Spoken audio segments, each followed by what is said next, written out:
Tiggan Indigenous Cause, Ninda Bendagos, Ba Tiggan Anishinaabe, Mikanak and Dodom, Ann Arbor and Donjaba. Hi everyone, my name is Megan Gupta. I'm Ojibwe from the Sault Ste. Marie tribe of Chippewa Indians. I'm Turtle Clan and I'm from Ann Arbor, Michigan. So on behalf of the Indigenous community here at Yale, I want to welcome the Indigenous community and our non-Indigenous allies to this vigil. I ask that you refrain from shouting to preserve the honor of this topic, and if you want to show support for what someone is saying, I just ask that you snap instead. So before I start, I want to acknowledge that we're gathered here today on the traditional and unceded lands of the Mohegan, Mashantucket Pequot, Eastern Pequot, Skagit-Coke, Golden Hill Pagusset, Niantic, and the Quinnipiac and other Algonquin-speaking peoples. I also want to acknowledge the enslaved peoples who built Yale and whose contributions go largely unacknowledged. Land acknowledgements are not enough. They place recognition over action, but now, more than ever before, is the time to take action against the settler colonial project that is the United States of America, Canada, and other settler nations. Missing and murdered Indigenous women is both a crisis and a movement. Indigenous women and girls from around the country are disappearing, are being murdered, and are rendered silent and invisible by state and federal governments. Throughout history, Indigenous women have been hypersexualized, fetishized, and exoticized by colonial powers. Since the beginning of the colonial project in North America, the rise of heteropatriarchy created a system of violence and oppression for Indigenous women. For example, one of the first Indigenous women that many youth hear about growing up is Pocahontas, a Native woman who was sex trafficked and forced to convert to Christianity. Today, this violence has continued and escalated. On many reservations, 96% of Native women experience sexual violence, which is 10 times more than the national average. In 2016, the number of known incidents of missing and murdered Indigenous women stood at almost 6,000, and this number has only grown. The majority of these crimes are committed by non-Native people, not our community members. Over time, the settler government has systematically attacked tribal jurisdiction over sexual crimes. Native nations have little jurisdiction over sexual crimes that non-Native people commit, even if it is on their own sovereign territory. This creates a situation in which white men are not held accountable for their violent actions against Native women. The federal government is tasked with investigating these crimes, however, they failed in that regard too. The government declines to prosecute 70% of these cases. This gender violence permeates as the result of a legacy of disenfranchising tribal laws and policies, indoctrination, and assimilation. The task of bringing the perpetrator to justice is daunting because of the tangled legal web of jurisdiction and the federal government's unwillingness to seek justice, which comes as no surprise considering the foundations of this country. It's essential that we understand missing and murdered Indigenous women as not a singular crisis, but as part of the broader settler colonial project that seeks to undermine Indigenous sovereignty, erase Indigenous cultures and histories, and rewrite American history as one of bravery and equality instead of one of enslavement, genocide, and capitalism. While thousands of women and girls feel pain, go missing, and die, the U.S. government watches and does absolutely nothing. Violence against Native women only serves the colonial settler nation that wishes to see the end of indigeneity in its borders. MMIW is just another way that we are rendered invisible, that we are blamed, that we are sexualized. We cannot understand the histories of the United States, environmental racism, capitalism, and trafficking without Indigenous oppression, and we cannot do so now. I also want to note that trans and Black Indigenous women face these violences at the highest rate of all. And it's important to recognize the settler abuses on sexuality and gender expression that still continue today. The families of these women and girls are often tasked with doing the work to search for them. I want us to think about how screwed up that is, that the family and community members who should have the space to take time and process and grieve are forced to do this work alone. These women and girls held important roles in their community. They made decisions, they held spots in tribal council, they worked to revitalize our languages, and they carried knowledge and community memory. And aside from all of that, they were human beings who were treated with horrific levels of racism and violence. I now want to take a moment of silence to honor these women, their families, and their communities.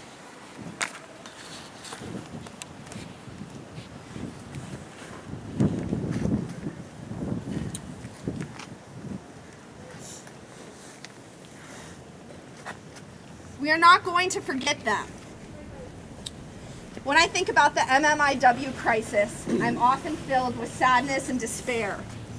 But I'm not hopeless. Indigenous women are not broken. We have created a movement that spans across borders, across communities, across governments. We have marched time and time again.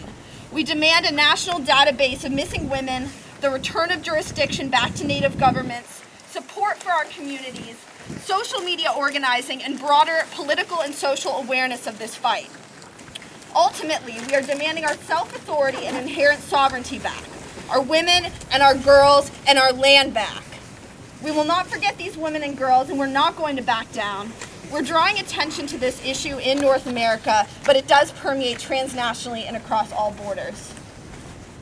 This vigil is meant to honor the women and girls that we have lost too soon. And Ine is not going to stand by here and let the settler nation continue this injustice.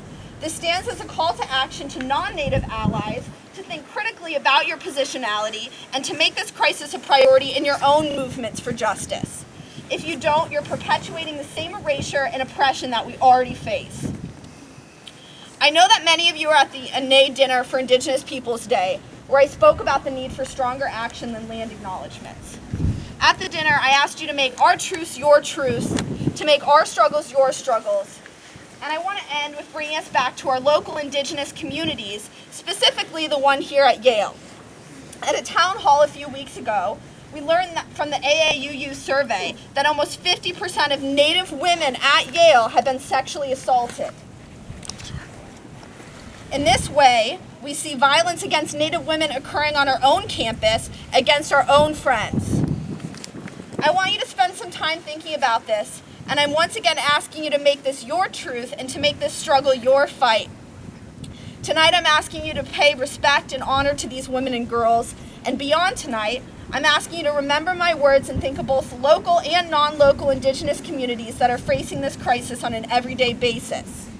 And to the women and girls that we have lost too soon, I want to say that we love you, and that we're here for you, and we see you, and we are fighting for you. And we are never going to forget about you, and we are never going to back down. Oh. I'm now going to introduce Jamuna Gale Tamang. She is a visiting research fellow from British Columbia and would like to say a few words about what's happening in Wet'suwet'en territory right now.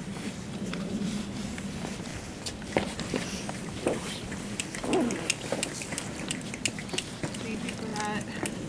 Thank you for having me here. My name's Jamuna Gale Tamang. I was born on Tsleil-Waututh territory, North Vancouver, British Columbia. My mother comes from Nepal, from the Tamang clan, and my father is Dene Métis from northern Saskatchewan and Ukrainian from Manitoba. And I feel a responsibility to say something right now because my fiance is from the Wet'suwet'en Nation. He's from the Beaver clan, and his uncle, my uncle, is the highest ranked chief, hereditary chief for the Beaver clan. And there are 5 clans under the Wet'suwet'en Nation, and they're all unanimously opposed to the building construction of this natural gas pipeline that's going through their territory. And right now, at this very moment, you've probably heard in the news, but the RCMP and the government are breaching the blockade that's there, that's protecting the land. They're invading the territory. The thing about the territories in British Columbia is that they were never surrendered. There was never any treaties that were drawn up. And so at this time, that land, the jurisdiction of that land, is under the responsibility of the hereditary chiefs. And so they're open to negotiations and consultations, and the only thing that we ask is for consent before any of these things happen. One of the things that in part of the discussions, there was an alternate route that was suggested very close by that wouldn't go through some sacred sites, but that was denied. And so at this time, there is no consent. There's been just very, very vocal no consent onto the territory. And so the reason I feel like this is so important to bring up tonight is because these pipelines are a danger to the communities that live nearby this, particularly the fact that man camps are needed to build these. So there's a 450-person man camp that is planned to go up near this pipeline, and those put the women in that community at risk. And the rate of sexual violence goes very high once those camps are up. And so, and the other thing being is that we are literally seeing the government, what's the word? I don't know what the word is, but they're okay with the fact that they're breaking the law, their own traditional law, the Wet'suwet'en law, but also recent laws that have been, this is what I wanted to say. Because right before coming out here, I asked my fiance, I'm like, what do you want me to say? Because like, I'm not from that nation. And so he's like, okay, this is, just let them know that this is literally going against a Supreme Court ruling that passed in '97, where they gave the Supreme Court, so our federal court, gave the Wet'suwet'en people jurisdiction, as well as the Gitxsan people. There's a case called the Delgamuukw case, and they won rights and title, Aboriginal rights and title to land. And so right now, the government doesn't care about their own ruling. They don't care about the traditional laws. They don't care about any of that, and they're saying that they're just going to go ahead with this planned pipeline. And so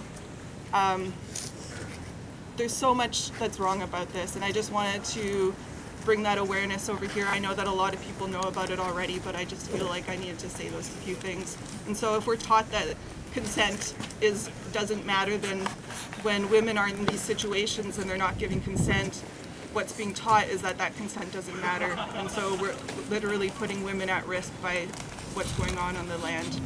So thank you for listening to me. Thank you very much.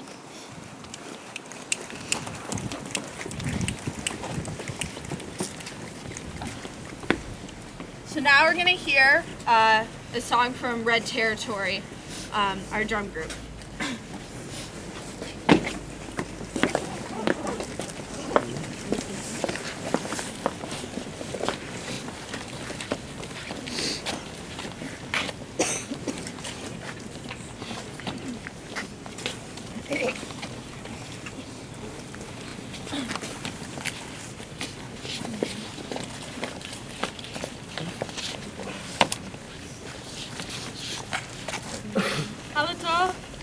We are Red Territory, an Indigenous performing arts group on campus.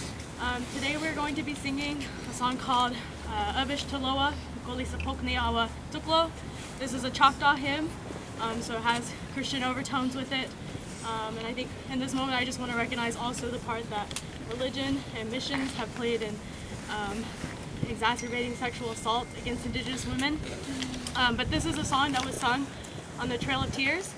When my people were removed from our traditional homelands into Oklahoma.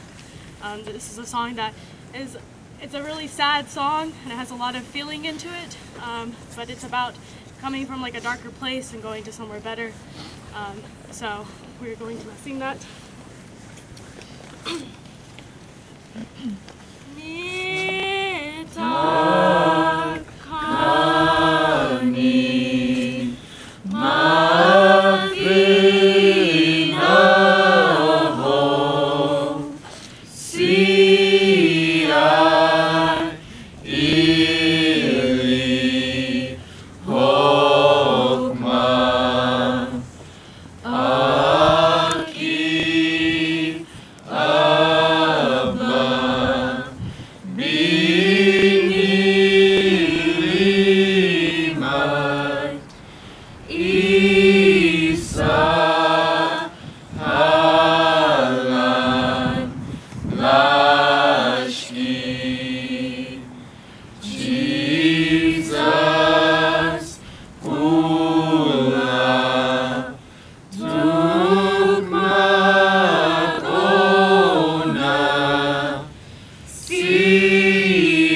to invite Mickey up, and she has a few words to say as well.